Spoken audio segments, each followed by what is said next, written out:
I'm Alison Friedman, the James and Susan Moeser Executive and Artistic Director at Carolina Performing Arts. Recently, the Australian performance ensemble Ponycam brought Burnout Paradise to our stage, putting the constant treadmill of modern life in motion through a chaotic blend of humor, endurance, and connection. Offstage, their work sparked meaningful dialogue about well-being. Our Long Live the Arts campaign is a season-long rallying cry that champions our belief that live performance fosters belonging, discovery, and joy. That belief inspired a deeper conversation with our UNC Health colleagues, Ingrid Jones, Dr. Nadia Charguia, and Elaine Marshall, about how we recognize and respond to burnout, both individually and collectively. Let's listen in. Okay, so to kick us off, let's ground us in what some of the facts and figures are around burnout. Nadia? Yeah, absolutely. I mean, burnout is something that we know has been around for a while. A lot of press and attention came about, of course, during the pandemic, moving through the pandemic. We know that wasn't a causative factor, but definitely an exacerbating factor. You mentioned the healthcare segment, of course, that's what we're all here in representation of. Our numbers, unfortunately, have remained very high. When it comes to burnout, we're looking at, on average, about 57% of healthcare workers at any given time, it's called a point prevalence, are experiencing symptoms of burnout over the course of a year. So it's really high. What are some of the factors that are contributing to it? We're looking at, so there's three main components. One is a sense of inefficacy in the workplace. I no longer feel like I'm able to do what I came to do. But then also depersonalization. We don't give as much or necessarily feel as much on just a personal level that, is a motivating and driving factor for doing work, for outcomes that we're trying to achieve. And then the last is more cynicism tends to settle in when someone is within the throes of burnout. And maybe rather than thinking optimistically, may have more of a negative affect or negative opinion of what's working, what may work, what may not work. And I think that when you look at workplaces in general, every workplace is asking our teams to do a lot more with less. And so when we're talking about inefficacy, maybe I felt very effective previously, but now I don't feel effective. But is it really that I'm not effective, or is it just that I'm truly trying to do a lot more with a lot less resources? So I'll say definitely with working remotely, you have to be much more intentional about connecting with other folks. So again, where there's a part of that helps with that, because now you have the flexibility to work in a different place, it can also contribute to that. And so that's in yourself. And then we were talking about systems and how we're surrounded by it. Very often you are at work, or even maybe in your family or your communities. How do you start to notice it in other people? If we are spiraling and we're not noticing it in ourselves, what should we be looking for to take care of each other? If someone has been kind of on the spot, always present, and you notice shifts or changes, maybe they're showing up late, maybe they're not showing up at all to their shifts, maybe one indication.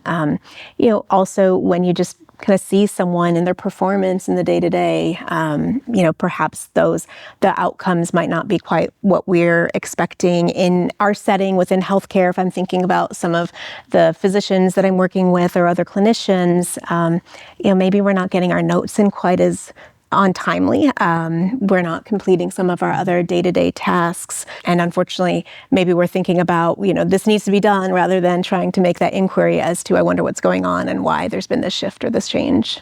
Yeah, to get curious. And you might also see just even changes in how folks are relating to each other. So maybe shorter fuses, or having a harder time getting along with others as well. So just keeping an eye out, again, going back to what you said, just those changes in behavior and changes in how you're connecting with others. What can managers be doing to get ahead of some of these things before they've spiraled out? So some of the things that we talk to our leaders about, and really any leader can focus on, is going back to that checking in with folks. So whether it's weekly one-on-ones, or whether it's just making sure that you're connecting with people virtually if you need to, being intentional about doing that, and not just asking solely about work, but also asking, how are you doing? Because that for leaders, that really shows your team members that you care and you're able to empathize. And you also have some recognition if there are some struggles outside. So really being focused on that. The other thing from a leadership perspective is just making sure that you're aware of all the resources that are available. I know we were talking about this, the battery check-in. Yes. Where it's like this quick, easy, in a team, you just go around, it's the morning, the start, the launch of the meeting, and just have everyone share, as if we're a cell phone battery, where are we at in our battery right now? I'm at 90%, I'm at 70%, I'm at 60%. It's just a quick way that we can just do some self-assessment, but then also I love that chance where in sharing in a team, it's not just about this report out, but immediately involves kind of a check-in. Okay, you're at 60%. How can I help you today rather than, or what might you need? But it allows a leader on a team to both have that awareness to help drive some of the support, but then also team members themselves to really check in with each other and support each other. But it doesn't have to be this exhaustive process. One of the things that we do at UNC Health, we have what we call UNC Health for Me, which is a part kind of our commitment to our teammates. And it has 6 pillars. And one of those pillars is called Care for Me. And we heard from teammates things that are important to them for their overall experience. And one of those things the pillars we titled Care for Me was because it was really important for them to feel like they're being cared for from a wellness perspective. And what we do during that week is we have really all week all kinds of sessions on nutrition and really highlighting the employee assistance programs. And we've done sessions on caregiving, but it just, again, normalizes and makes sure that for our teammates, they know that this is something that's really important and making sure we're reinforcing those resources. I would say one program that's near and dear to my heart, we have cultivated an emotional support resource called Taking Care of Our Own. We started it about 13 years ago now, I should correct myself. But this really honed in on how to support initially our physician workforce and our training workforce, but took the opportunity over the course of the pandemic, recognizing need is not just in that population, but being able to provide then services to all of our UNC Health teammates. So going back to some of the causes of burnout, and we talked about working remotely, feeling disconnected, but another culprit is feeling overly connected with our phones, with digital screens. Can you talk a little bit about how that contributes and things we can do to mitigate, and any particular populations it might influence more than others? So honestly, I would say we're seeing it across the board. So we are all connected all the time. Even when we put our phones away, it's even on our wrist. Not mine is turned off, but I will say I am guilty of not always turning it off. And so this recognition of, yes, it's almost twofold in society. We're constantly looking on social media and different podcasts. How can I be more productive? They're telling us how to be more productive in the way that we handle our emails, the way that we handle our phone messages. But on the flip side, we're seeing increasing more and more burnout because we're so overly connected. So really determining how do we utilize some of those methods so that we can actually foster real connection versus it feels a little bit fake connection. Seeing a lot of that in students. I've got children myself, and them learning how to put the phone aside and make that real connection. It's a battle. And unfortunately, we're also dealing with a population that went through COVID. So the only way they were connected was via screen. They didn't know any better. So talking about the great demon that is the phone, there are also resources and things on the phone that can help us. Can we talk a little bit about those?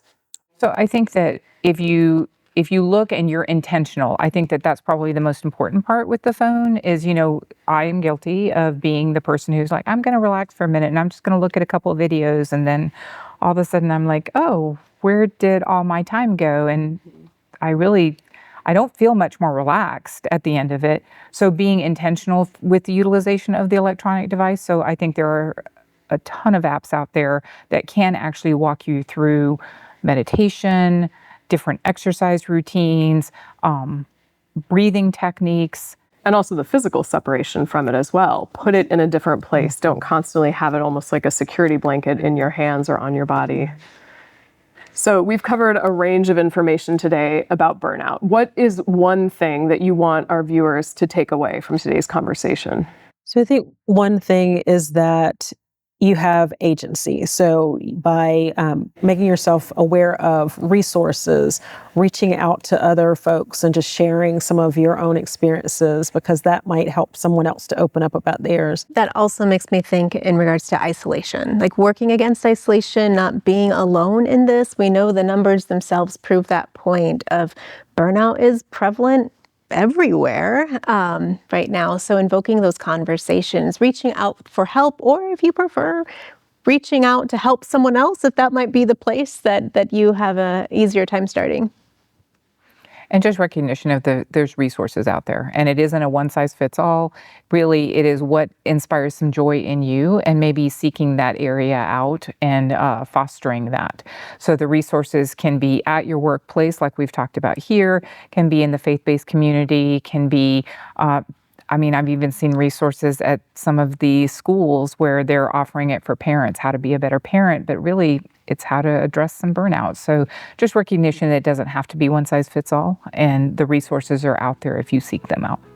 Burnout is shaped by systems. So we as individuals can shape and change those systems together. Through the arts, we can create space for reflection, care, and connection that last well beyond the stage. Thank you to our amazing colleagues at UNC Health for your time and expertise. To learn more and explore wellness resources, please visit carolinaperformingarts.org and unchealth.org. Thank you.